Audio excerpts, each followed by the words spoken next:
One thing that I want to bring to your attention is that when you post your events on these other sites. This video is brought to you by OppiePie's Academy.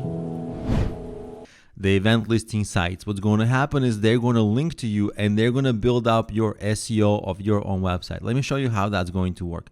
So I'm going to go to this. I'm on the homepage of this SF Fun Cheap, and it's just the event websites. And let's say you are posting some kind of an event. I'm going to find an event that looks like it's posted by a small business owner. So let's say maybe there's this like artisan food in San Francisco, and we're going to click that. So once I'm on the event listing page, take a look. There's a few places where you can get links.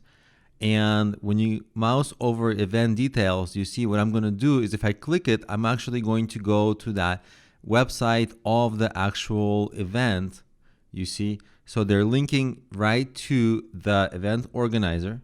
Not only that, they're also linking to the venue. So if you can somehow list the venue, obviously there's an address, but if you can also get away with linking something of your own as the venue, that's another opportunity to get a link. But you don't really have to do that. You really just can see you get a link right here to your website. And what's going to happen to you, and what actually ended up happening to me, is I got a lot of links like this from these sites. And a lot of these sites, they're very big sites, like the local newspaper site that has the events listings. So a lot of very big reputable sites linking to you. And every time you have an event, you can post your event on all the local event sites, and you're going to get a lot of links from these sites. And what happened to me is that my website became a lot more authoritative in Google search. And after that, a few months after, maybe 4, 5, 6 months after, what I started noticing is that whenever I started creating pages of my events, for example, I wanted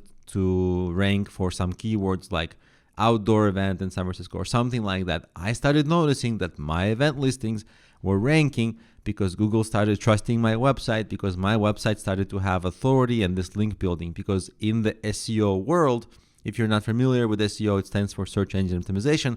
In the SEO world, these backlinks, the linking of other sites to yours, makes a big impact on how authoritative and trustworthy your site is in the eyes of Google.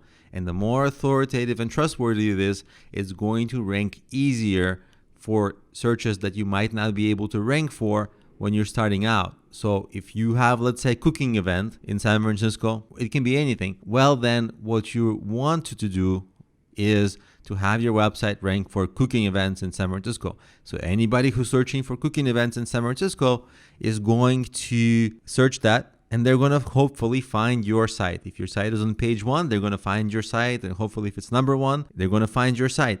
And if it's not on page 1, they're going to have a harder time finding your events. So getting these links is really a huge component of eventually having your website rank for the most important keywords that are going to be for you, and eventually having your own website rank for these big keywords, so you don't have to rely as much on sites like Meetup and Eventbrite. You'll be able to rank number 1 with your own website. And usually this will be difficult, but if you do this strategy of getting a lot of these backlinks from these authoritative sites, you are going to rank for the very important keywords for you much faster.